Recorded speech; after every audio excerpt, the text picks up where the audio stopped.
Whatever you do, my beloved humans, I Gaia will love and assist you as you do it.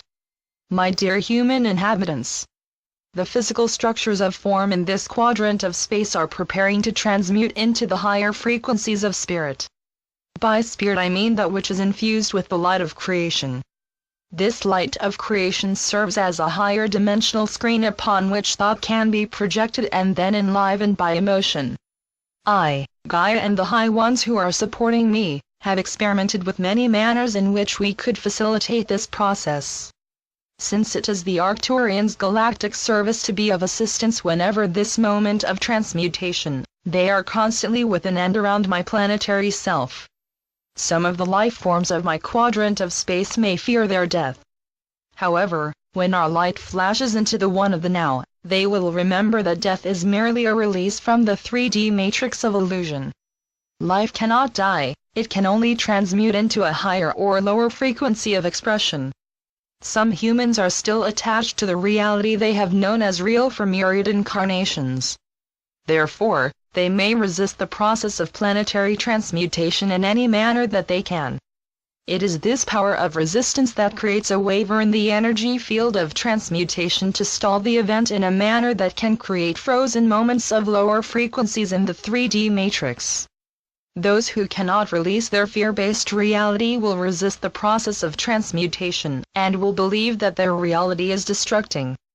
On the other hand, those who choose the path of unconditional love will perceive that a new reality is constructing. I, Gaia, wish to share many of my communications with you in this small book. I want you to remember that I have loved and supported you throughout your entire process of transmutation, just as you have been with me. Beloved Ascending Ones, we are a team. In fact, we are the Ascension team. Together, we will perceive islands of transmutation that expand as more and more of my inhabitants transmute back into their true multidimensional expressions. Let us join together within my messages to you all. Dear people of my body, dear ones, I am Gaia. I am joyous to communicate with you, the people of my body.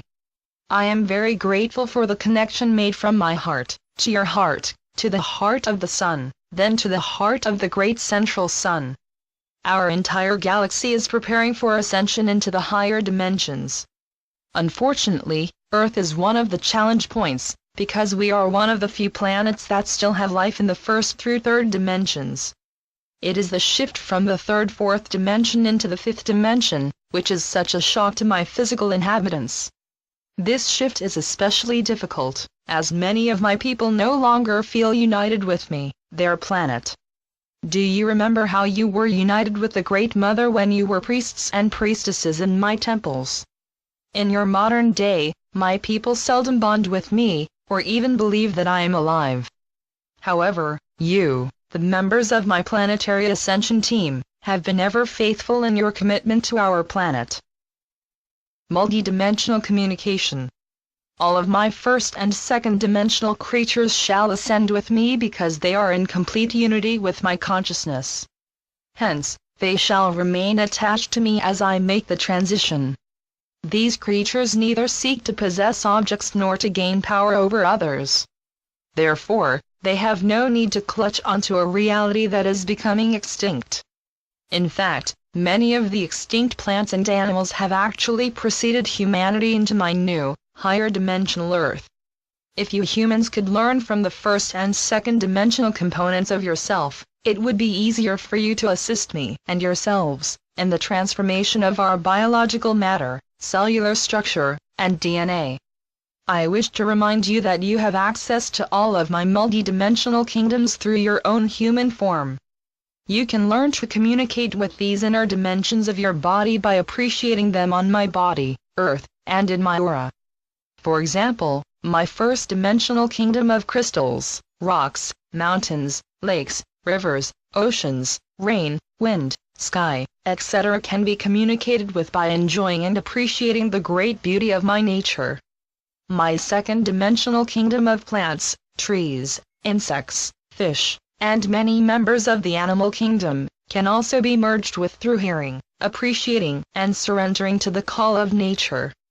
My third-dimensional kingdom of humans, and more evolved animals, can be communicated with through thought, emotion, reasoning, creativity, and symbolic or verbal language. My fourth-dimensional kingdom is the realm of dreams, meditation, magic, creative bliss, dancing, singing, playing, listening to music, having fun, excitement and creativity, and communicating via empathy and telepathy with elemental worlds. You can further experience the fourth dimension by traveling in your astral body to my wonderful kingdom of fairy. My fifth-dimensional world can be communicated with through surrender, calm, peace, centeredness, unconditional love, and multidimensional merging with higher dimensional life forms, as well as higher frequency aspects of yourself. My fifth-dimensional world is the vibration from whence I came and to which I shall return. However, my fifth-dimensional Earth will be greatly transformed as we return to, and simultaneously create, new star Earth. By allowing our consciousness to be temporarily confined by the 3D matrix, albeit through many eons of 3D time, we have transformed ourselves enough to create that to which we are returning. Do not try to understand this concept.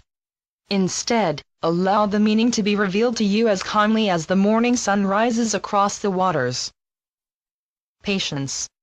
I remind you again to be patient, for time, as you know it, is ending. You have prepared for this moment in many, many lives. You were among the ones who first reduced the spin of the molecules of light. Hence, you are among the first to amplify it. However, remember that there is no time, as time is particular to the third dimension. As the dimensions shift, so does time. Therefore, there is no need to be impatient. All is proceeding according to a clock which is beyond your third-dimensional conception. Allow the process to continue, and maintain the balance of inner peace as often as you can. Call to me, Gaia, and I shall assist you. Remember, my ones, you do not create your light body. You reveal it. You thrust aside the illusions of separation and limitation and decide to stop playing the 3D game.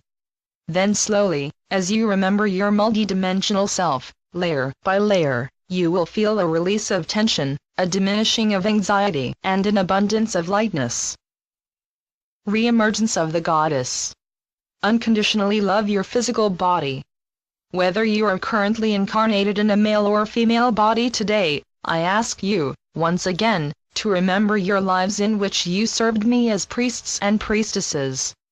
When you were a priest or priestess serving the goddess, the human body was a sacred temple. Your shape and form were not determined by those outside of you, or by a patriarchal world intent on diminishing women. The goddess has always worn many forms, and finds all of them beautiful. Some of her trees are tall and thin, while others are short and broad. However, all are meant to serve the purpose that is consistent with their shape. Each of my priests and priestesses has an innate shape that best serves their purpose. My priestesses do not have to capture men with their body. Therefore, they needn't be driven to love their body only when it is considered beautiful by men. Your society has trained many women that they are without worth if they do not look like the few. This fallacy greatly diminishes the very female power that we are now wishing to restore. I also suffered this prejudice towards my priestesses.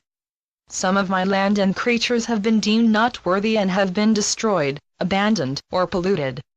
I love all that which holds form within my consciousness, as much as I love the spirit which ignites that form into life. The mystical marriage. As the goddess energy is revitalized on my planet, masculine and feminine polarities will merge in the mystical marriage. Then women will feel their inner male and men will feel their inner female. Furthermore, this merging of the god and goddess energy within your physical earth vessels will activate your inner divine child, who will mature into your divine adult. Know that the form that your self wears, your current earth vessel, is the physical temple of your spirit. Unconditionally love your temple as you unconditionally love your spirit self. See, hear, and feel the life within all form, and love it unconditionally. I ask those of you now incarnated in a male form to also remember the female essence that lives within you. In that manner, you can again honor the goddess without feeling that you are somehow compromising yourself. As both priests and priestesses return to light body, the mystical marriage of male and female will merge your gender polarities into the oneness of the higher worlds. Clock setters. You, my dear people who have awakened to your unity with all life, know that I, Gaia, am alive. You are the clock setters who have returned from your true selves on Arcturus, the Pleiades, Sirius, or another higher dimensional reality to incarnate on my body in this long-awaited moment. These higher dimensional aspects of yourself are simultaneously alive and guiding you from your higher dimensional realities. As a clock setter, you were among the first who came here to initiate third-dimensional time. You entered the 3D experiment when Earth, in fact the entire galaxy, was fourth-dimensional. The clock setters were the ones who initiated the filters of manifestation to create a vibratory rate low enough to accumulate matter. In other words, you decelerated the vibratory rate enough for time to become locked into the photons of my consciousness. You may wonder what I mean by that statement, so allow me to explain. Our fifth-dimensional resonant energy is so high that the spin of light photons does not allow polarization. Light and dark, male and female, are exactly the same. As the vibration lowers, so does the spin. As the spin lowers in frequency, there is a start of one cycle and an end to another cycle. Therefore, there is time, as there is a beginning and an end. Between this beginning and end is a time period. To further explain, a cycle is one complete rotation of a light molecule. In the fifth dimension, the spin is so rapid that it is continuous, with no beginning and no end. Because of this, one complete rotation is not measurable. In the fourth dimension, the spin is slowed enough to create polarization. However, the fourth-dimensional rate of spin is wavering and unstable, as it tries to create form in an ever-changing reality. The forms, which are a result of this divergent spin, are extremely mutable and prone to change. In the third dimension, time and form are very stable because the spin is incredibly slow in relation to the higher planes. The rate of spin of light photons for the physical world is so slow that matter is able to adhere to it. As this happens, the spin becomes even slower, more matter, slower still, even more matter, even slower. A new experience.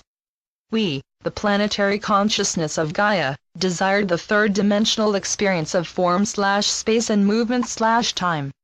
We had already experienced our fifth-dimensional character as a star, our fourth-dimensional reality as the kingdom of Fairy, and our ethereal world as Lemuria. At the time of Atlantis, our vibration was of the lower fourth dimension, but it quickly fell to the third dimension after Atlantis's demise. We, the manifested components of Gaia's consciousness, wanted to have a different perception. Therefore, we decided to allow ourselves to be lowered into the third dimension in order to gather new experiences. We wanted to see if spirit could be maintained in such a low-frequency form. We, the beings who are Gaia, are unique in our decision to create and inhabit life on a third-dimensional planet. Many third-dimensional planets did not make that choice. The clock setters lived in the final days of the Mayan civilization, just before the last evacuation of the Mayan founders to their homeworlds. These Mayan elders calibrated Earth's clock to enter into the photon belt at this time. It is the entry into the higher frequency light of the photon belt that will activate the commencement of planetary ascension in 2012. Tenets of creation.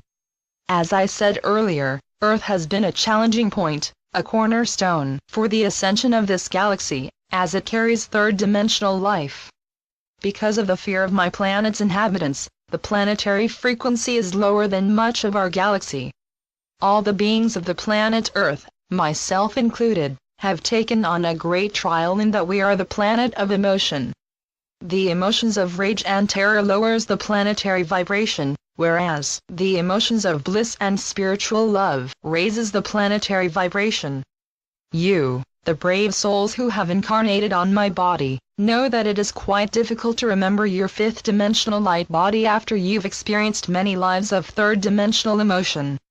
It is also complicated to raise your vibration because life in the third dimension creates an addiction to the reward of physical, sensate pleasures. This addiction is amplified by your need for comfort due to the many fears and sorrows of physical life.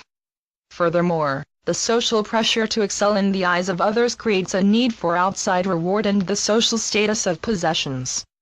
As a result, in order to raise your vibration, you will need to release your sensate addictions and your desire for possessions and rewards. The third-dimensional world has been based on hard work and reward. This process has been very addictive as well, as a myth has been created over many incarnations that you must put energy out to receive energy back. This perspective leads to the belief that you must work hard and struggle in order to create a home, a job, a child. However, from the fifth-dimensional perspective, work is not necessary for creation. Manifestation is done instantly with ease and unconditional love. The tenet of the third dimension is that you must do in order to obtain or create. On the other hand, in the higher dimensions, the tenet is that you must be in order to create. Third-dimensional creativity is active and receptive, whereas fifth-dimensional creativity is passive and expressive. Expression of self is the only concept of possession in the dimensions above the fourth, as you create by being still and allowing your essence to flow through you. Fifth-dimensional consciousness, and beyond, is innately constant, focused and joyful. You will not need to try or learn. All you need do is be still and remember unconditional love and boundless joy. Yes, I understand how difficult that can be while holding a third-dimensional form. However, this remembrance will serve to accelerate the spin of the photons in your body, and facilitate your integration of the higher light of your soul self. Look to my animal kingdom to see how to joyfully play with each other.